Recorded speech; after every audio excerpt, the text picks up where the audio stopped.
Morning! I thought I'd give you guys an update on the builders because it's affecting the cats more than I realised, and this week we've had a little bit of a curveball. So I spoke before about how they were bothered by the people coming and going, and well, I was worried about them being bothered about the people coming and going and the noise and the cold, but they were taking it in their stride. I hadn't seen any changes in their behaviour and they were coping really well.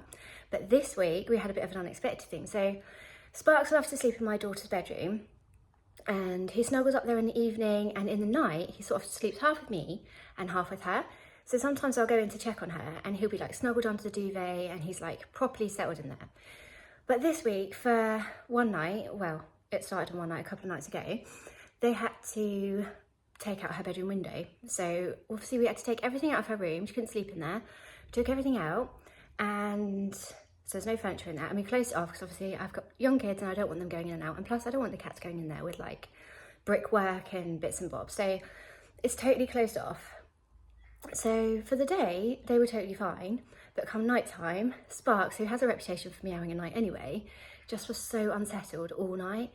And my daughter was only in my other daughter's bedroom, like the door was open, he could have gone in with her there, the same duvet, the same cover, the same like mattress and things, so he could have snuggled in and done the exact same thing there. But he didn't. He just like paced around. He was like outside the door. He was meowing constantly. And when I say constantly, it was like, I don't know, a couple of minutes meowing and then he would stop. But that was happening like over and over and over again. So as soon as I was like trying to settle him down, he would settle and then he'd be doing it again.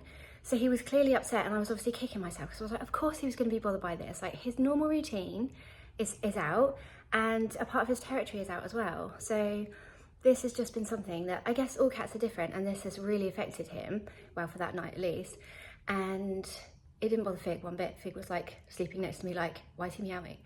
So I have a thing where I won't get up in the night. Like they've got everything they need. So if he's crying down here or if he's crying overnight, I will call him from my bed and be like, Sparkles, come up and get in. And for the most part he does, and then he settles down.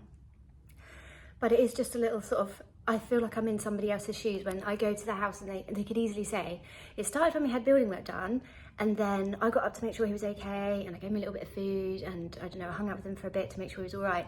And then you can see how that would happen again the next night, and the next night, and the next night. So as it was, he managed to settle down with me, and I was dreading the next night. So I was like, oh, is this going to be every night now until her room is open again? Because it's out of bounds for probably a good few weeks now, but we don't know. So we're sort of 3 or 4 nights in now. The second night he was totally fine. It was as if he was suddenly just like, oh, okay, this is what we're going to do now. So he has been in with her on the floor on her mattress in my other daughter's bedroom, and he has also been in with me as normal, but we've had no meowing at night. So I guess it's just one of those things that I could have foreseen this coming if I'd had enough foresight, but for the most part it's hard, isn't it, to know what to expect. And there are so many different things to take on board when it comes to cats and building work, like way more than I suddenly realised. So I thought you guys would be interested in that because it's definitely been like a little bump in the road for us. But as I said, he's sleeping fine now and he's still coping great with all the rest of the stuff. So we're on to a good thing, and I think we're about halfway through now.